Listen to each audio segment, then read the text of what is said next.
Mukama ffe yeebazibwe. Abatunzi b'ennyama tubayigirako kino, bagaba amagumba ate ne bakuterako n'ennyama. Ojja kulya mu enjiri y'amagumba ate ndetemuko n'ennyama nzija. Soose y'amagumba era kamalize naye ate ntandike n'ennyama ate tufune ekyokukola. Abalokole abooluganda abasumba abagenda mu paalamenti waliwo be nalabye era ng'ate be bagamba aba paalamenti mu kakiiko abababuuza ku by'okuwasa bakkirize bawasa abakyala babiri. Abo basumba basirusiru bagwagwa, bajjudde obugwagwa n'obusirusiru. Kubanga ate ba paalamenti be bababuuza ate muva mu byawandiikibwa. Ate bali nabo bamanye ebyawandiikibwa. Ate namwe babalaba muva mu byawandiikibwa. Bayibuli egamba kuwasa mukyalo omwe okuva ku lubereberye. Ate abasumba be boogera ebyo. Kitegeeza abantu babalabamu obusirusiru n'obugwagwa. Kitegeeza nti muli benze, emitima gyammwe gijjudde obwenzi. Simanyi na bakyala bamwe babawulira nga mwogera ebigambo bifaana bwe bityo. Kitegeeza mwenda kye makulu gaakyo. Kati mbalabula muleme okwogera ebigambo mu paalamenti ate ebigenda okukyamya omulimu gwa Katonda. Njagala okwebaza abakakiiko ako okuba n'amagezi agasinga abasumba. Kati mwe aba paalamenti abali mu kakiiko ako, kati mwe basumba ziri ndiga bali bekyetaaga okusumba. Era senga kisoboka bali badde bagibwako obusumba naye okuba bino bya mwoyo katubiveeko kangende ku kirala. Kakati ate nzize eri abantu olwayo ndese ne ntaddemu ku masavu ne ku nnyama. Abantu mwenna Mukama yaŋŋambye mbasabireko embeera gye muyitamu naye nga tusooka kuyita ku kigambo tumale okukitegeera obulungi ate mbasabire Mukama abeeko engeri gy'abagabirira oba abeeko engeri gy'atugabirira. Ntandise ne Matayo essula y'omukaaga. Nina ebigambo njagala okusomesa naddala omukulembeze waffe w'eggwanga tumusaamu ekitiibwa. Ebigambo bino byamulema okutegeera engeri gy'ali abyogera naye njagala kubisomesaako. N'agamba takkiriziganya nabyo naye ate bye bigambo ebituufu toyinza butakkiriziganya nti kigambo kya Katonda n'okigondera. Egambo olw'ekumi Matayo mukaaga nti temweterekeranga bintu mu nsi gye byonoonekera n'ennyenje n'obutalagge n'ababbi gye basimira ne babba. Ne mweterekera ebintu mu ggulu gye bitayonoonekera n'ennyenje newankubadde obutalagge n'ababbi gye batasimira so gye batabbira. Kubanga ebintu byo gye bibeera n'omutima gwo gye gubeera. Ettabaaza y'omubiri gwo ly'eriiso lyo, bwe liba wamu n'omubiri gwo gwonna gunaabanga n'okutangaala. Naye eriiso lyo bwe liba bbi n'omubiri gwo gwonna gunaabanga ekizikiza, n'okutangaala okuli mu ggwe bwe kubeera ekizikiza. Ekizikiza ekyo kyenkanawo bunene. Tewali ayinza okuweereza abaami babiri oba n'akyanga omu n'aweereza omu. Temuyinza kuweereza Mamona na Katonda. Ebigambo bino Yesu yabyogera okuva mu kamwa ke. Yali ategeeza ki? Okutereka mu ggulu. Yali ategeeza nti buli obanga wakalokoka, kye yali ategeeza abantu abalokose, ng'ategeeza nti emitima gyaffe gibeera gya kizikiza. Kubanga omuntu alokoka ava mu nsi nga kati abamemba ba paalamenti, pulezidenti n'ani, babba enguzi, batta abantu, bayiwa emisaayi, obwakabaka, abalala bajja mu buta abantu. Kati omutima ogwo guba gwa kizikiza. Kati Katonda n'ayigiriza nti omuntu ono yakalokoka. Katonda aba tamwetaaga nnyo kubanga alulunkalira nnyo ebintu by'ensi. Aba amwetaaga asooka ategeere Katonda nga bw'afuna ekyo Mukama kyamuwadde ekitono. N'asooka ayiga okutegeera obwakabaka bwa Katonda n'amanya nti n'atabanga atatunulira nnyo ssente kubanga aba anyooma Katonda nga tetannakyuka. Ajja kusigala n'obubbi obwo. Kyolaba ne kansa y'omulembe mukadde yakye yagwa. Kubanga abantu bababulira njiri nti mujje Mukama agenda batwala e Japan, ajja batwala mu Amerika, ojja kufuna emmotoka enene, ojja kufuna omukyala. Tebababuulira njiri yakolokoka kwenenya. Kati emitima gyabwe gyasigala n'ekizikiza. Ni wano kana kyali ategeeza okutereka mu ggulu. Ti buli kino ky'okola ng'oweereza Katonda okuyiga okule oba otereka mu ggulu. Osiga ensigo omulimu guno oba oterese mu ggulu.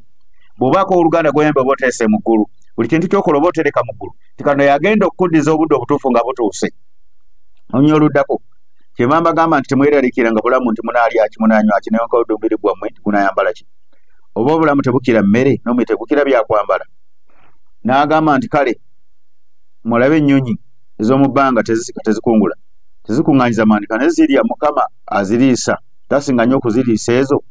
Ebigambo ebyo nawulira pulezidenti ng'abyogera mba njagala muyamba n'ayiga Bayibuli n'abantu abalala bagwa mu kiti ekyo kubanga twagala kuba omukulembeze waba akyali ku ntebe n'ategeera amazima kimuyamba nnyo n'abanga ebintu abitambuliza ku minzaani bulungi kuba bino tabitegeera bya mwoyo. N'agamba nti bino ebigambo ye tabikkiririza. Olina obikkiriza bw'olokoka nga ffe abaalokoka. Nange nalina emirimu Katonda n'agijjawo gyonna. Era guno omulimu saandi gukozese nga nabeera ku mirimu giri.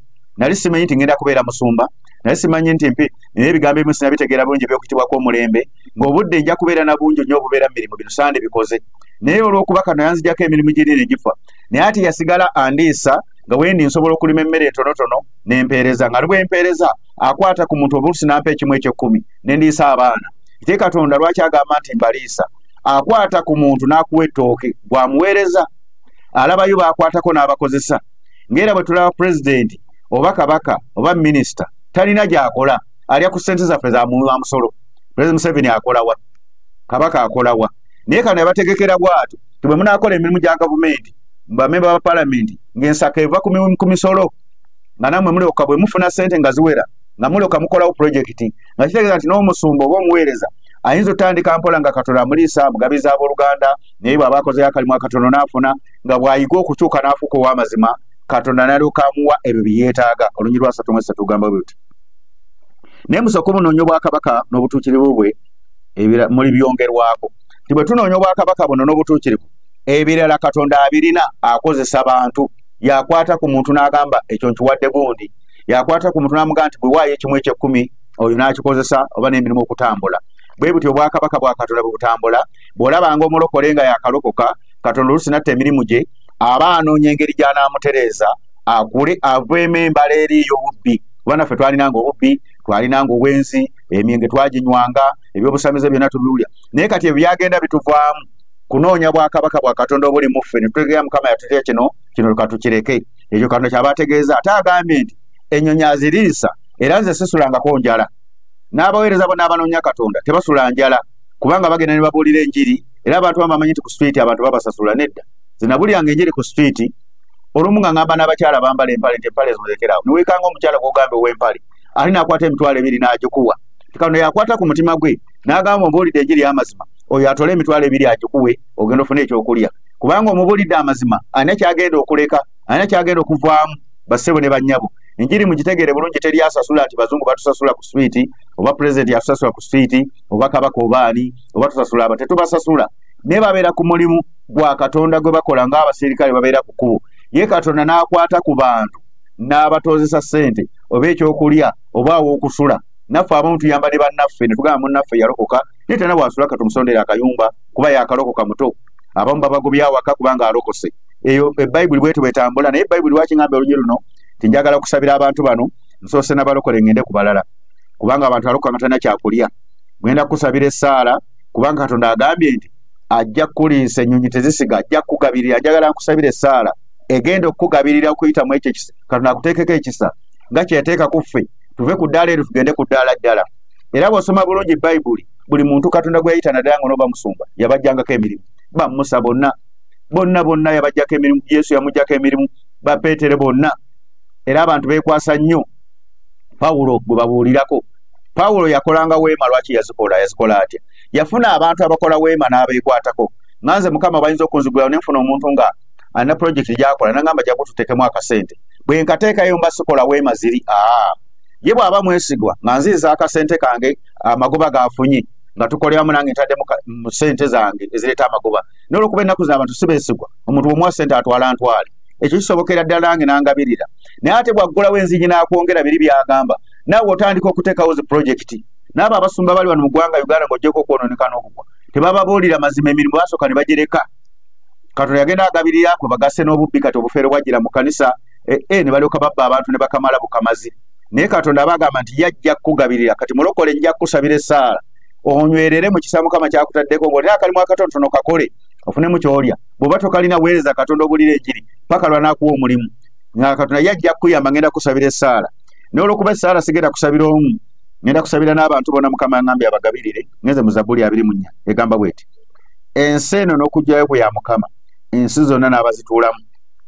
Ensi eno abantu abagiraba bo bamanyi nti yaabwe era bamanyi nti ebintu byabwe. Naye Katonda yamanyi nti bibye tuyitamu mpite. Buli mulembe ogenda okulaba ng'abo bafudde bavuddewo ng'ate waliwo balala. Bagambye mukadde waffe Kisenyi wano yali Katwe kate kyaliwo baliwo balala be baagulawo bakolewo na birala. Kyavaga nti ensi eno bw'oba ogitambula mukwano gwange manya erina nannyiniyo mu linnya lya Mukama waffe Yesu. Tuyitamu mpite akuwa ekiseera naawe n'ogula ettaka eryo ate olugenda okuddawo nga balala be baliwo nga gwe wafa dda n'abaana n'abazzukulu nga balala be baliwo nga n'ebizimbe kati tulaba bino bya mulembe nnyo nga nabyo babimenye baleese birala kubanga buli mulembe gukyuka. Kati tuzimba bizimbe bya kalina oyinza okwekanga jeje bujja mu maaso nga babimenye baagala musiisira bwe bazimbazimba bwe baagala ng'ate bwe babimenye. Ibanga nti olw'okuba ensi eno ya Mukama n'okujjula kwayo ngenda kusabira essaala olw'ekisa kya Katonda ekiri ku bulamu bwange bwampuliriza atalina mmere gwe babanjeza school fees, gwe babanje za rent, gwe babanje za amazzi, entambula n'ebirala. Njagala okusabira essaala kuba Mukama yangambe mbasabire essaala. Katonda abeeko kyakola, abeeko enzigi za kugulira, abeeko omusajja n'omukyala gwakwatako ku lw'obulamu obwo, oba omulwadde ng'oli mu ddwaliro tolina ssente za kujjanjaba, oba oli waka. Njagala kusabira essaala mu linnya lya Mukama waffe Yesu, Katonda abeeko kyakukolera. Ng'engenda gisimbula mu kitabo kya Mubulizi, wengenda okusinziira, nsabire bannayuganda essaala n'abantu abampuliriza. Bw'ogenda ku mulimu Mukama abeeko kyakukolera, abeeko oluggi lwakugulira. Ogenda ku mulimu gwo, abeeko bakasitoma bakuleetera, abeeko engeri gy'akola ey'enjawulo mu bulamu bwo. Kyo kisobokera ddala. Mubulizi 9:11. Awo n'enzirayo ne ndaba wansi w'enjuba ng'ab'embiro si be basinga empaka ez'embiro, n'ab'amaanyi si be basinga okulwana, n'abagezigezi si be bafuna emmere, n'abantu abategevu si be bafuna obugagga, so n'abakabakaba si be baganja, naye bonna bibagwira bugwizi ebiseera byonna, bigambo byonna. Katonda ono gw'olaba yeewuunyisa. Omuntu ayinza okuba yasoma nnyo n'abulwa omulimu, ate atasoma n'agufuna, ye enkola ye. Oli ayinza kuba mugezi nnyo ate ebintu bimulema okukola, ate atali mugezi n'abigira. Kikyabaga nti bitugwira bugwizi.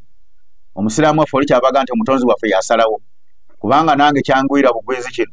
Nze ani ataasoma Katonda ampita okubuulira enjiri y'omulembe eri abasajja abalina diguli, nze sina diguli. Kubanga taata wange yawummula mu 89 nga nali ndi mu siniya nga yakusatu, 83 n'alwala nga teri agenda kumpeerera. Kitegeeza nga sina gye neeyongera, sina buyambi bwonna, ne ntandika okukola emirimu gya bulijjo. Naye Katonda n'agamba nti omusajja ono ngenda kumuyita mukozesa emirimu gyange naye afune ekyokulya. Bassebo banne bannyabo, wadde mwasoma nnyo mulina amagezi tubassaamu ekitiibwa, ne mubalengamu amagezi abantu bonna nti ba mugaso. Ekyo ntero kyogera. Abantu bonna ne bano be mulaba abayoola kasasiro, senga tebabeerawo, senga kasasiro atubeera bubi. Naye ate ne mubalyaza amanya, ne mutabasasula, ne mubanyigiriza, ne mubalinyirira. Buli muntu wa mugaso ku nsi Katonda asobola mukozesa. Kyava amuleka nga senga yasoma diguli tagenda kukkiriza genda kukola mu kasasiro, teyandikiriza. Ne bwembeera nzi nga nsoma diguli mwantwala mu kasasiro, yali badde n'amagezi gali ga diguli. Naye Katonda agambe nti ebintu Katonda byakola ayateekawo ekisa, n'aliisa ono n'oli n'ajjanjaba ono n'oli, otolina kujjanjaba. Katonda agenda kuwa ssente, agenda kuleetera omuntu musajja gwe mukyala gwampuliriza.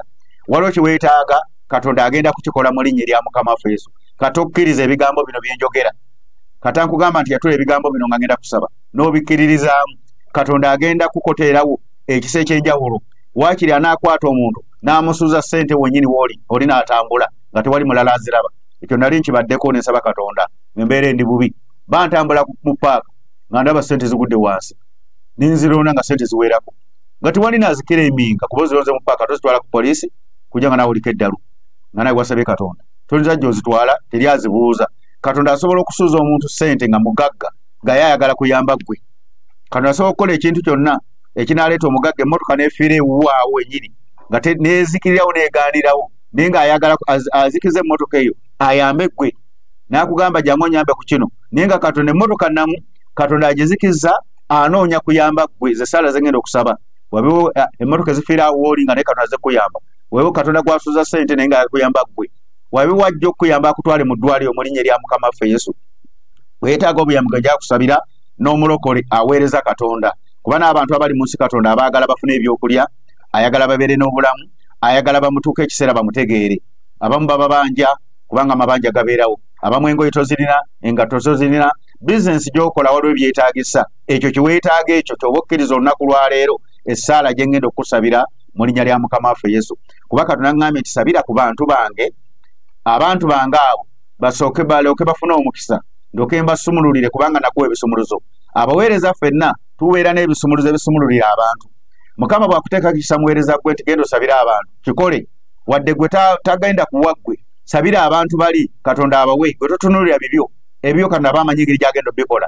Era ebintu ebimu nze mbirabyeko nga nsabira abantu, oba ne nkola ekintu, oba ne ngenda abantu be nga ntodde na ssente zange, ne munnange bwe nzira nga ne bali entambula tebagirina tebagimpadde, ate era sigibasaba, ngenda okulaba nga ate waliwo akasimu akaze ka message ti Mukama ngambye nkusindikira emitwalo bwe giti, kubanga mba nnakoze omulimu. Era nange wane essaala gye ngenda okusaba tulowooza nti Katonda agenda kundeka nga sifunye. Kakati gwampuliza gamba ebigambo bino ti ayi Yesu, mpulidde ebigambo by'okugabirirwa, nange nina obwetaavu. njatulo olwaleero nga bwe kyawandiikibwa nti buli akkiriza Katonda amukolera. Okukkiriza kwetadde mu mutima gwange mu linnya lya Mukama waffe Yesu nga nzikira ekigambo ekyo ng'omuleme yali ku lujja olulungi bwe yakkiriza abatume ne bagamba ffe tetulina kye tukuwa, tebaamuwa ssente, ne bamugamba mu linnya lya Yesu yimuka n'ayimuka. Nange nkusabira essaala eno kubanga okkiriza. Katonda wange omwesigwa nkwebaza olwa bannayuganda n'amawanga amalala, naye ddala bannayuganda abanaku ababonaabona be banyigiriza be babbako ebyabwe be baleega emisolo bakaaba amaziga. Katonda w'eggulu n'ensi nga wampa amafuta gano kaakati olwaleero nziza okusumulula ensimbi n'ebyobugagga gye bali, nziza okusumulula obugabirizi. Ayi Mukama wange Taata omwesigwa, kubanga ompulira bwe nkusaba era okkiriza. Kkiriza okusaba kwange n'okwegerera kwange Mukama ku lw'abantu abo kabaka w'abakabaka ssebo w'ekitiibwa bw'atonyeseza abantu abalungi ababi n'enkuba. Mukama batonyeseza omukisa. Baakoga ofubutula e Bulaaya, baakoga ofubutula e Japaani, gwaba ofubutula mu State House, gwaba ofubutula mu Bwakabaka, gwako obajja mu Paalamenti, ng'okutte ku mutima gwe oba omugagga oyo okugenda okukyalira omuntu oyo okumuyamba, ali mu ddwaliro omusasula essente, owa sukulu fees omusasulira, ow'ennyumba Mukama wange Taata omwesigwa. Baako bakasitoma gweleetera omuntu oyo Mukama wange ku mulimu gwe ng'ajja ne ssente nnyingi Mukama, kubanga ssente zizo kwata ku mitima gy'egyo y'abantu abo oginyigirize, ogigonze, obatambuze batwale ebyobugagga eri abantu abo abeetaaga Mukama. Oyo ali mu kkomera Mukama wange Taata ng'asibira bwereere, musabire ekisa kya Katonda kimugwire, bamusumulule bamulowoozeeko ave mu kkomera mu linnya lya Mukama waffe Yesu, kubanga talina na musango. Noyo yeenenya Mukama mu kkomera, naye muyambe kabaka w'abakabaka mu linnya lya Mukama waffe Yesu. Omuzadde akaaba Mukama wange musangula amaziga, abaana batena sukulu fees mbasabira mu linnya lya Mukama waffe Yesu. Oba taamu eri tosomye, taamu eno nkulagulako ogenda kusoma, sukulu fees zigenda kuggwayo ogenda kusooka okusasula mu linnya lya Mukama waffe Yesu. Omwana wa Katonda omulamu